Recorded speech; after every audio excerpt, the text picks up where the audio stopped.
sometimes I'm not sure if I should even share this in this video, but then to be honest, like, I wish someone had shared this when I was, looking for this type of jobs or whatever. This video is only for people, well, at least I intend to reach out to people who have made it to the United States as immigrants.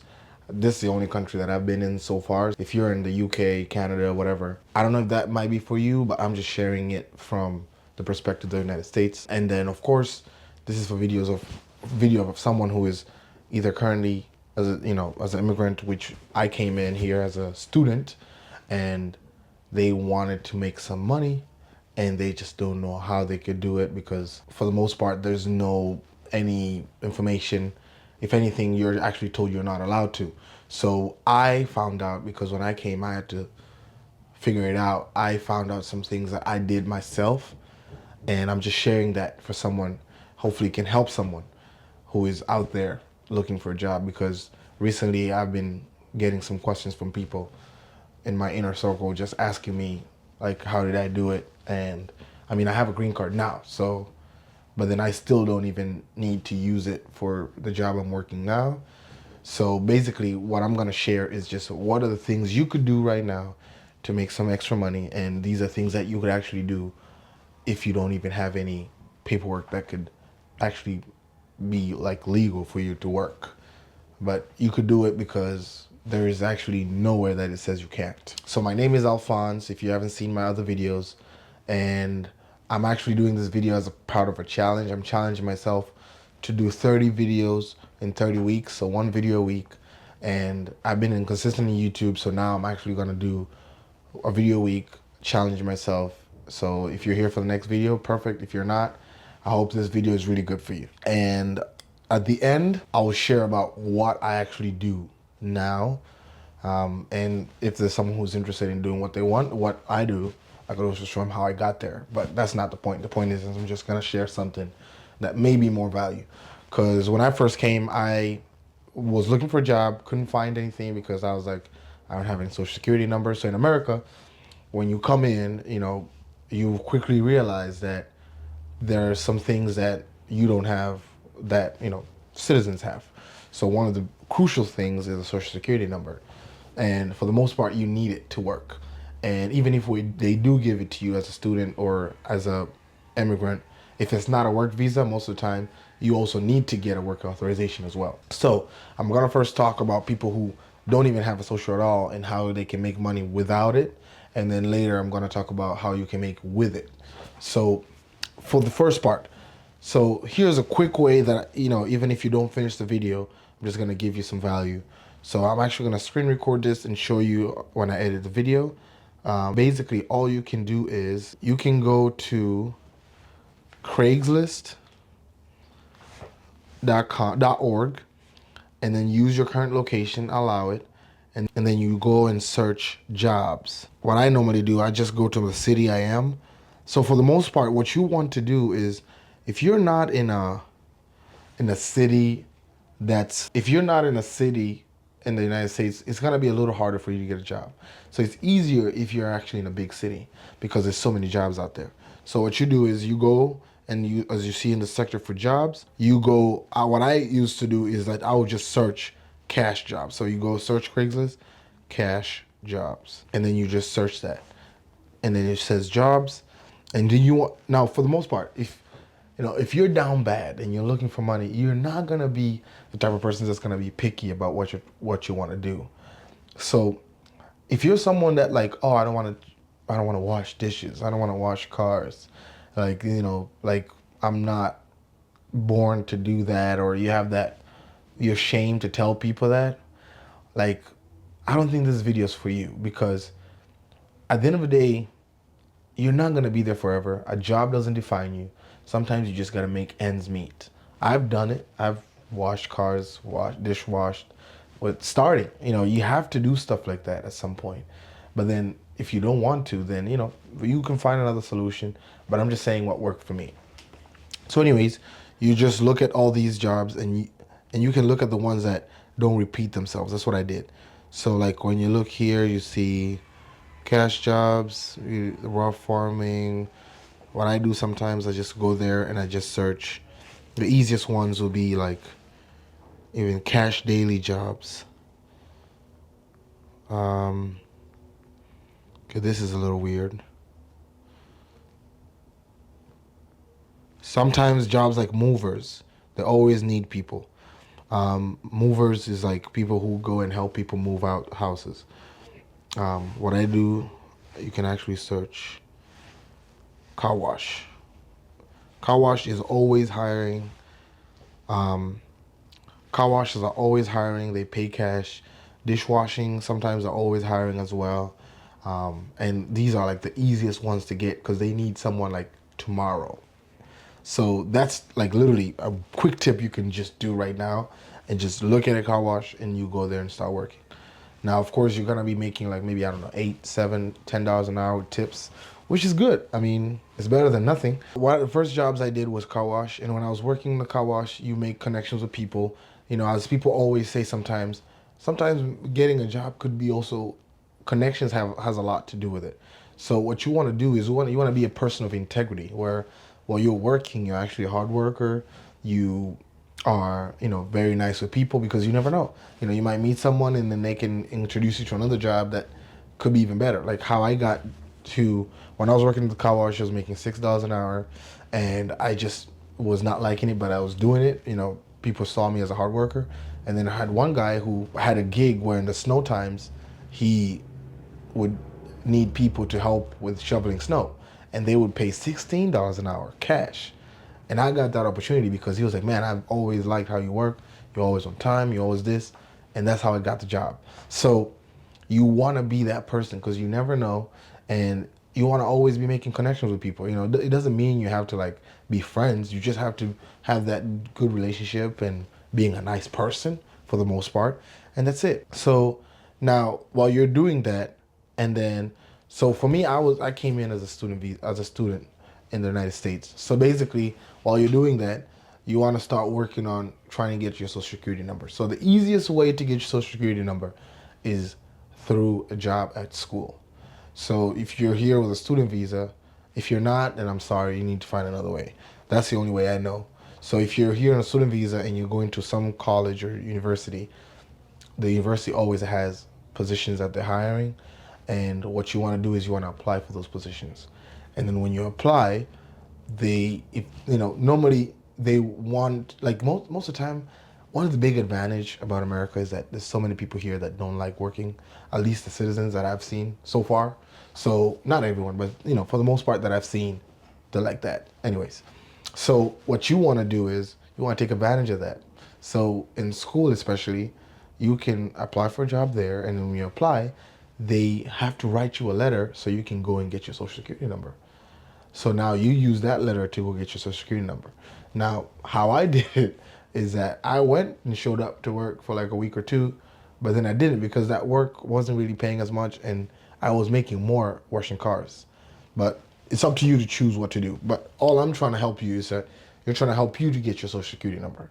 So you go to your school's website, apply for jobs. If there's nothing on the school website, go to the school library, go to the tutoring office. They always need people to help, and it's normally just nothing, but they just need people. And when you do and they approve, they'll write your letter so you can get the social, and then now you can use that social to start doing a couple stuff, build your credit. You can these are actually some loopholes that I found, in the system. Now, whether they're still there in 10, 15 years from now, I don't know. I just know in 2019, 2018, even to this day, they're still there because I've still helped some people do it. My brothers have done it. So it's still there as of right now of 2025. So what you want to do is go and apply for a social security number. And when you get it, use it to build for your credit. Use it for like getting a credit card, getting stuff that normally someone else with a citizen would be able to do, and then someone who doesn't have paperwork would not be able to do.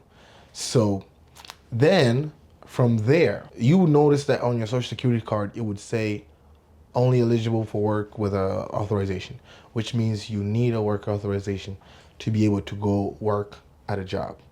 But here's the thing, and sometimes I'm not sure if I should even share this in this video, But then to be honest, like I wish someone had shared this when I was, looking for this type of jobs or whatever. When you apply for a job and you give them a social security number, a job that needs it, there's two types of jobs. There's jobs like, I don't know, if you're looking at a corporate, I don't know, PwC, KPMG, whatever, they're going to need to actually go and search it up. Like they're going to need to go and like verify it on the website or whatever.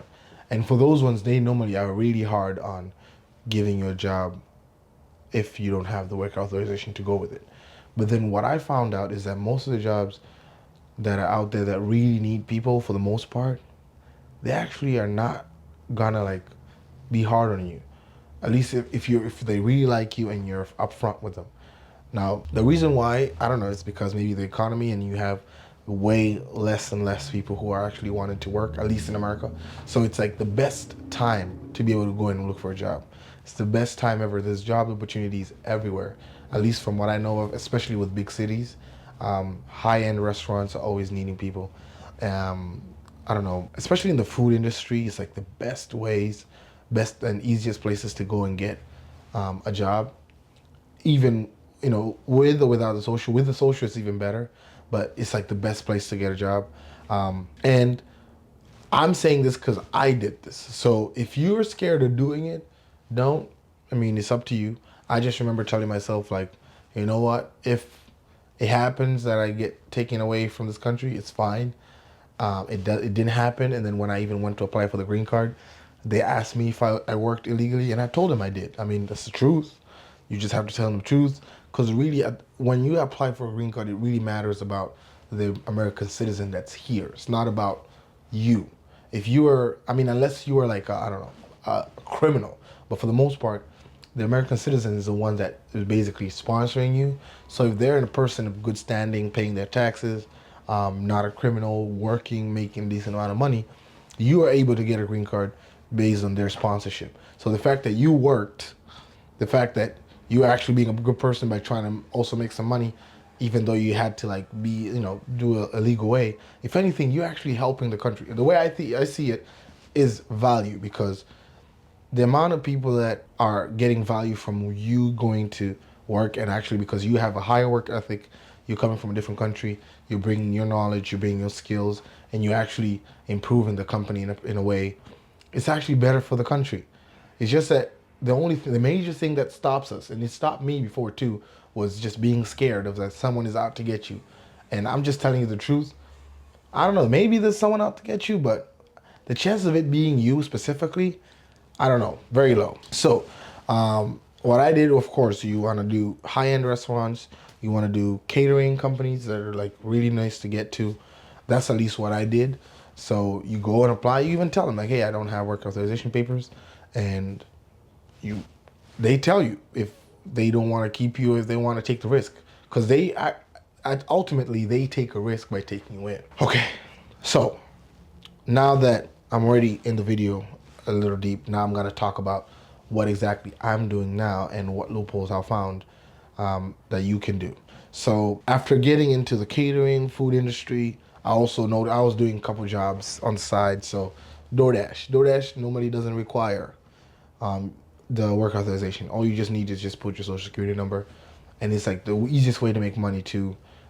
If you have a car, if you've got to a point where you save some money, got your car, DoorDash can earn you some money. I used to make, I don't know, and in Chicago you could make $150, $200 a day, which is decent. Uber, same thing. You just need to be 25, so it's easier. But Uber is also another way you can make some money. Lyft, Grubhub, all these delivery services are always hiring, always, because it's a high turnover, and they also need, the more people they have, the better. It helps everyone. So then another loophole I found was being a contractor. So if you become a contractor in the United States, for the most part, you can actually be honest and just say you're not because at the end of the day too, when they on the green card process, they always ask you, are you a citizen? Did you ever lie that you were a citizen of the United States? And I never lied. I always said that I wasn't. So what I found out is that in jobs that are like contracting, where you're actually providing a service for someone for a fee, they normally would ask you that, but they don't really like ask for work authorization and all that stuff. So the chances of them watching this video and going to change that are very low, because I don't expect my video to go viral, but if it does, even better. I mean, why not? But basically, since that's the case, you can actually find jobs where you're a contractor and you can make money being a contractor. Now, one of the easiest contracting jobs is sales. That's what I do now. So what I noticed is that when because I got into sales like maybe 2 years ago, and I started by selling, it was like electricity type of thing. And I was working and I was selling and I was making commission. It was like $40 and an hourly rate, a base pay. But I didn't like it because it was like I had to sell, maybe I had to close like 7 or 8 a day to make more money. But then I later was realizing, because I was reading books and I was learning from people, and I realized that the more you go up, like in terms of like, if you sell a product that's like a lower value, so you make $40, you make $40, you need to sell a lot more. But if you learn to sell something else that, if you sell something else that, if you sell once, you make $700, $1,000, you only need 4 sales to make 4,000. Whereas on the other one, you need 10 sales to make a couple hundred. So in my head, I'm like, selling is really the same thing because it's all about psychology. So why am I trying to sell something for 40 while I can sell something else for 100 and make 700, 800, $800, you know? And if anything, which is actually surprising, is that the more expensive or the better, like the higher the money you're selling for, whatever, the better the experience, the better the clients, the better the customers. It's funny how the more money you're making or the more money you're dealing with type of caliber of people, the nicer, the better quality it is. It's actually easier, if anything, to sell something of that much than selling something that's cheaper. Like, for some reason, we always grow up thinking, at least for me, I think we'll grow up thinking when our prices are cheaper, then people will be happier, or it will be easier to sell it. But it's actually funny that something that's more expensive is actually easier to sell than something that's cheaper. The only difference is, which is what we all get messed up, is that it's about the who. So the person that you're selling to. The person that, if you're actually targeting the actual person that you're selling to, it's always easier to sell it. But then the thing about trying to sell something cheap is that most of the time the goal is to try to sell to everybody. But the thing is, there's nothing that's for everybody. If everything's for everybody, it's for nobody. So, that's a lesson for another day. But anyways, so I noticed that, and I was working that time, and I remember I was talking to this guy, and he told me he sells insurance, and I was like, how does that work? So he explained to me, and he was like, yeah, one sale you can make 700, 1,000. I was like, what? So I was like, what do I need to do? He was like, yeah, just take the insurance classes. I didn't tell him I didn't have papers because I was just curious first. And then I went and took insurance classes, applied for insurance license, and throughout the whole process, nothing was asked about a work authorization. Nothing was asked about, it was only asked about social and the U.S. citizen. And I said no, and nothing happened.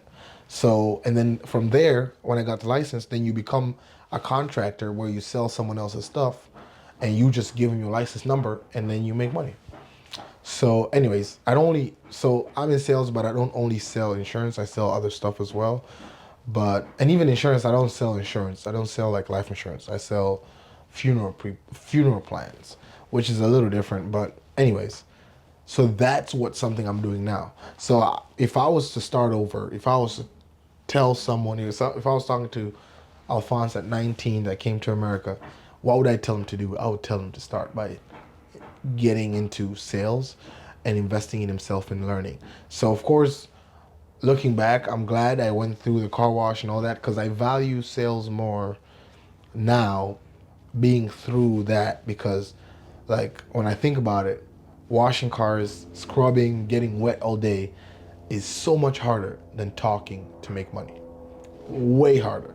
So it's crazy that making more money is actually easier now that I think about it. But I hope this video helps you. I mean, this is video 1. I mean, I already have 40 videos on my account, but this is video one, and I'm gonna be doing 30 videos in 30 weeks.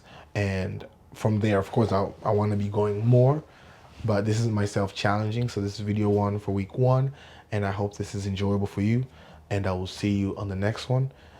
Thanks so much, and have a great rest of your day.